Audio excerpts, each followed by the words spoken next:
Hi, good morning everyone and welcome to the video on Introduction to Cybersecurity. My name is Bipin Kulkarni and we'll be discussing what exactly cybersecurity is and how it affects our day-to-day work lives. But before we begin with the details of cybersecurity, let's consider this as an example. In an office one day, Quinn, who was following his daily routine, working on his computer, trying to crunch the numbers, work his data through. But in the background, without his knowledge, there is a hacker who's trying to access the confidential files located on Quinn's computer. Through a vulnerability, the hacker is able to access those files and he or she then transfers those files back to the hacker's computer.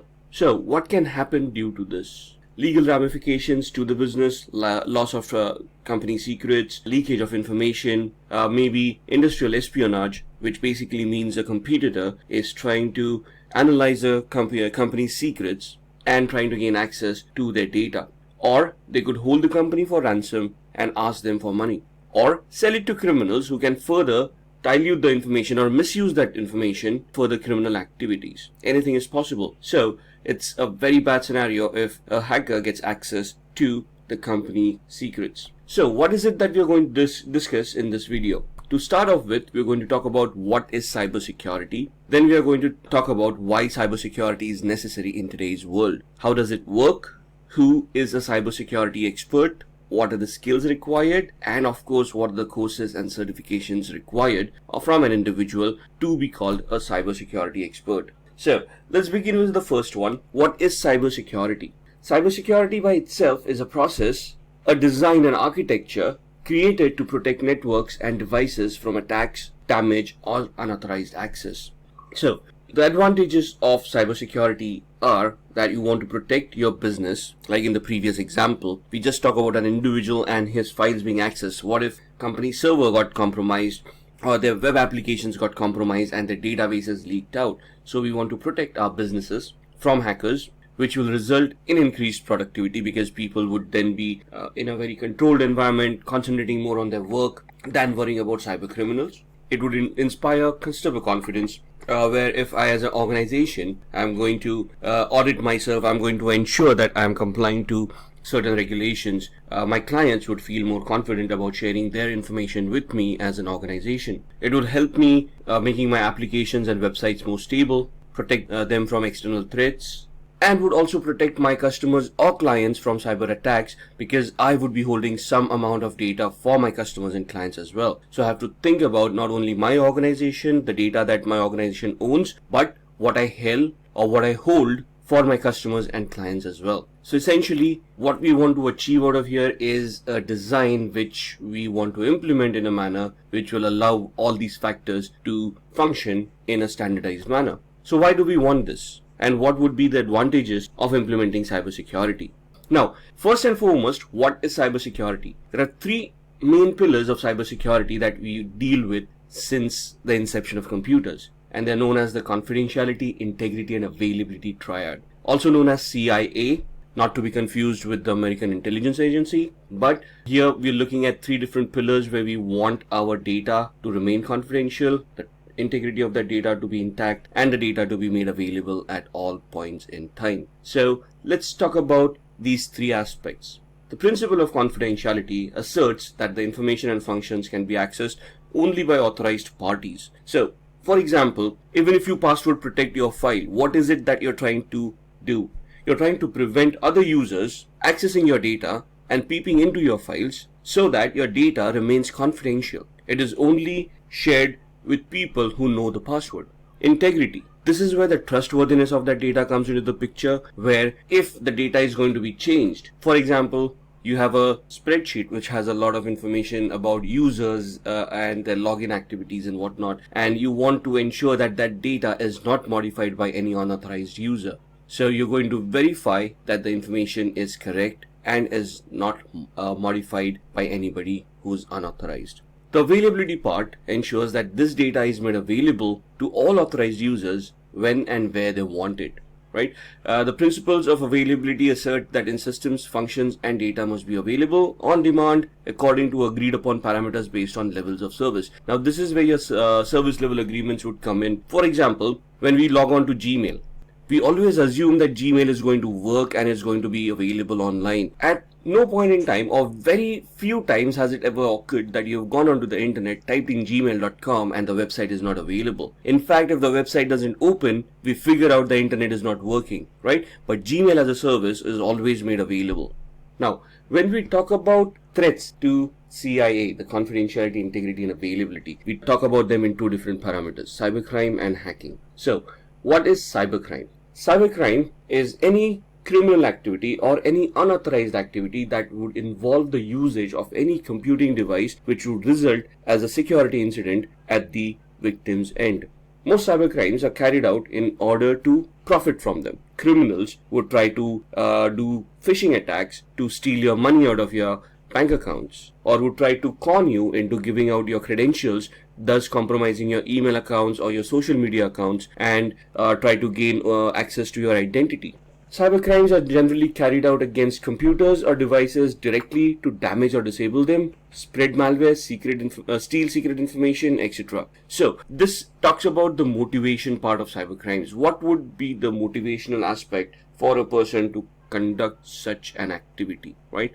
So basically to cause damage, like WannaCry happened in 2017. The perpetrators, those used WannaCry, probably gained a lot in the ransom that they demanded for that data to be decrypted, but it also cost the world a lot of money in profits that were lost. So let's talk about types of cybercrime. The first type is a computer-assisted crime, where the computers are used as tools to assist a particular crime. For example, frauds or online bank hijacking, where hackers hack into a bank and digitally steal money from a bank. Now, this could have happened without the help of computers as well, but here computer assisted the crime, and hence it would fall under the computer assisted crime section. The second part is where the computer itself was a target of a crime. For example, a denial of service attack, or viruses which rendered the computer useless, or sniffing of data packets on the network, thus compromising passwords and other confidential information. The third is a computer which is incidental to the crime.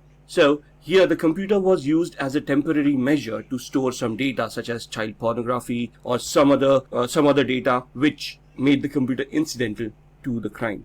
Alright, let's look at a business scenario for cybersecurity. There is a quiz at the end, so please listen up and pay attention.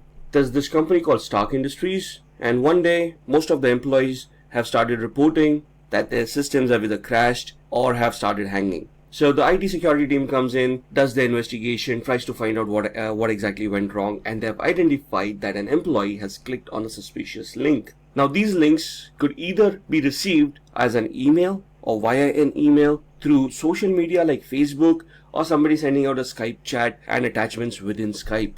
Now once a user clicks on these links are designed to redirect the connection that the computer is going to make to a malicious server hosted by the hacker, and it supposedly downloads a malicious file or some scripts and executes them on the victim's machine. Once executed, these scripts or the content within these files, maybe the content could be a virus or a Trojan, these will start executing themselves and start infecting machines and start basically behaving the way they have been programmed to behave. In this scenario, a lot of users started reporting that their machines started crashing or the systems hanged.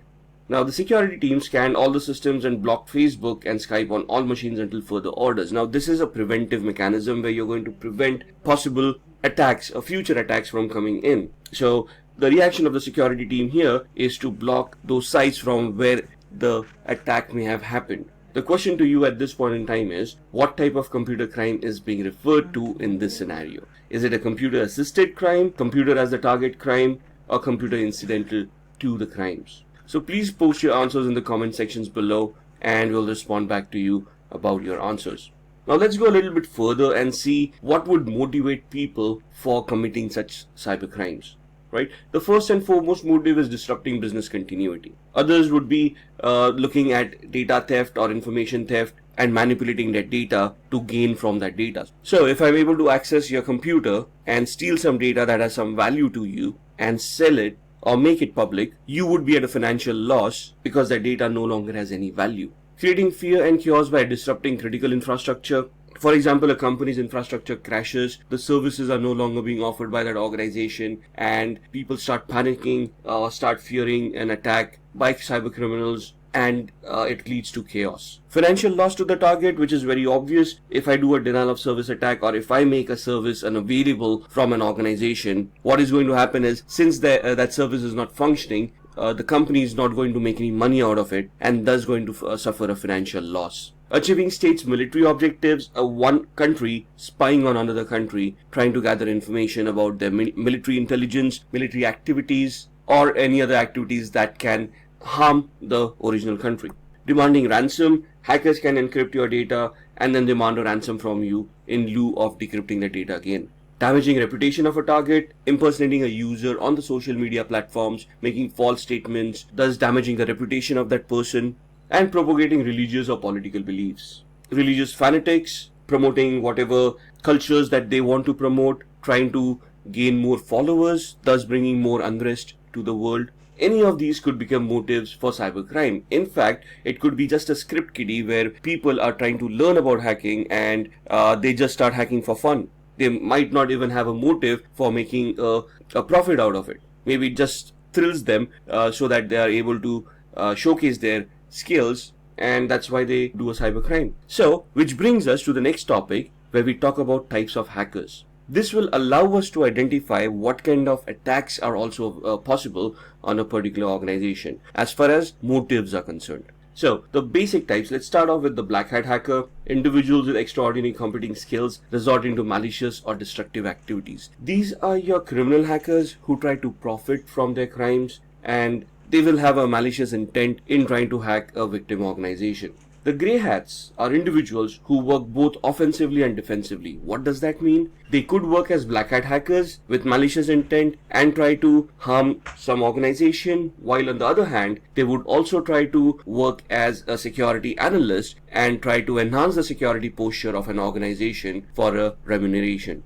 Third one, which is white hat, which is what we want to be or what we want to achieve ourselves as. An individual who professes the same skills as a black hat hacker, probably uses the same tools, has the same kind of knowledge, but the intent is different. They're going to use them for defensive purposes. There's no malicious intent. They act with authorization from the organization, and they will try to detect any flaws and try to plug out those flaws so that black hat hackers would not be able to misuse those flaws to gain access. Suicide hackers. Now, individuals who aim to bring down critical infrastructure for a cause and are not worried about facing jail terms or any other punishment. So, any people or any organization or a group of people, for example, Anonymous or these kind of organized hackers, they have a political cause or a social cause that they want to promote, and they do this by hacking critical infrastructure of organizations, bringing it down, defacing their website. Now, why would these not be classified as black hat hackers? The main difference between black hat hackers and suicide hackers is that black hat hackers will try to hide their identity.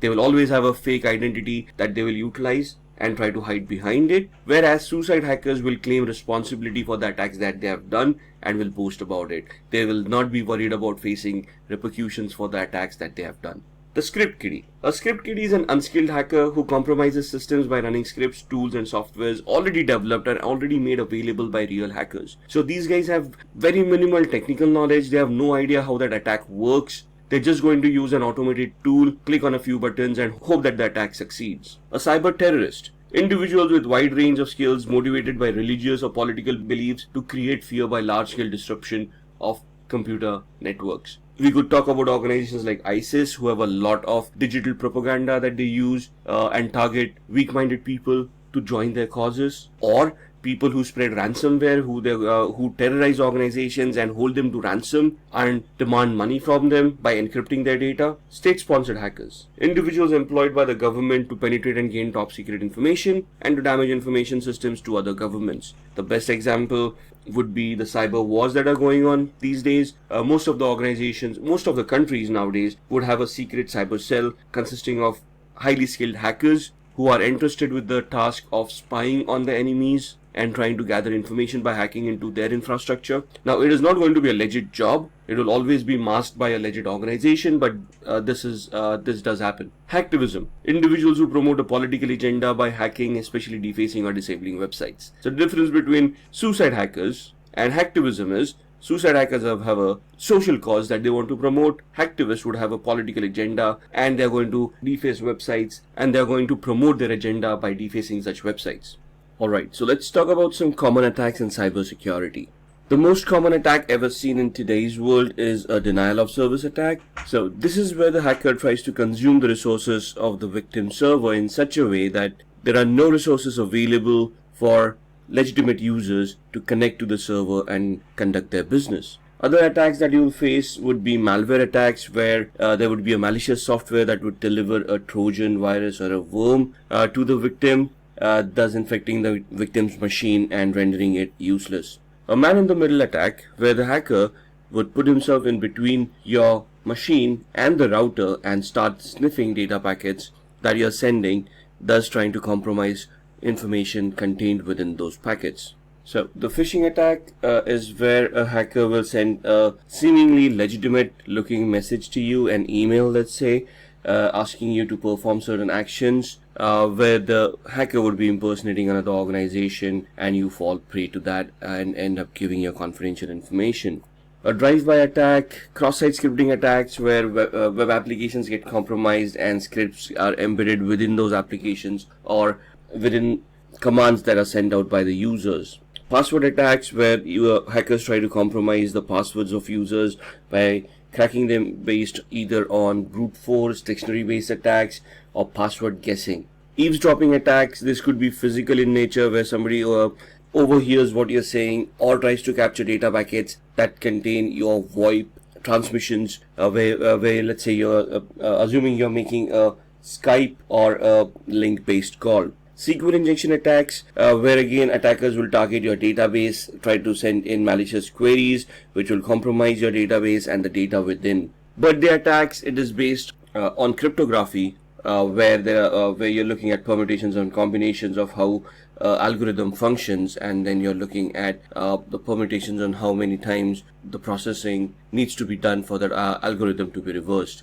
So these are some of the most common attacks in cybersecurity. Now, these more than attacks would be threats that you're going to face. There would be various different methods that these attacks can be launched. And that's where the cybersecurity expert comes in with their knowledge of identifying what exactly is a threat to the organization and how they are going to prevent that from happening. But more on that a little bit later.